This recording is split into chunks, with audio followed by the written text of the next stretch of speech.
Évangile de Jésus-Christ selon saint Jean. C'était après la mort de Jésus. Le soir venu, en ce premier jour de la semaine, alors que les portes du lieu où se trouvaient les disciples étaient verrouillées par crainte des Juifs, Jésus vint, et il était là, au milieu d'eux. Il leur dit : « La paix soit avec vous. » Après cette parole, il leur montra ses mains et son côté.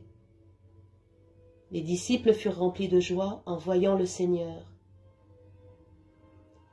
Jésus leur dit de nouveau : « La paix soit avec vous.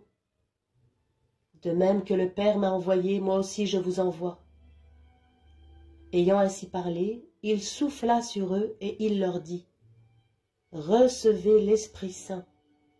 À qui vous remettrez ses péchés, ils seront remis. À qui vous maintiendrez ses péchés, ils seront maintenus. » Or, l'un des 12, Thomas, appelé Didyme, c'est-à-dire jumeau, n'était pas avec eux quand Jésus était venu. Les autres disciples lui disaient : « Nous avons vu le Seigneur. » Mais il leur déclara : « Si je ne vois pas dans ses mains la marque des clous, si je ne mets pas mon doigt dans la marque des clous, si je ne mets pas la main dans son côté, non, je ne croirai pas. » 8 jours plus tard, les disciples se trouvaient de nouveau dans la maison, et Thomas était avec eux. Jésus vient, alors que les portes étaient verrouillées, et il était là, au milieu d'eux. Il dit : « La paix soit avec vous. » Puis, il dit à Thomas : « Avance ton doigt ici, et vois mes mains.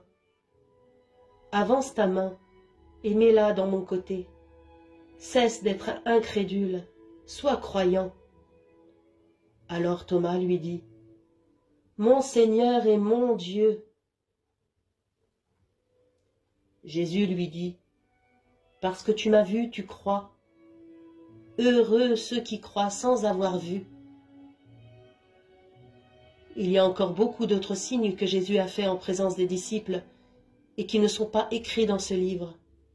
Mais ceux-là ont été écrits pour que vous croyiez que Jésus est le Christ, le Fils de Dieu, et pour qu'en croyant, vous ayez la vie en son nom.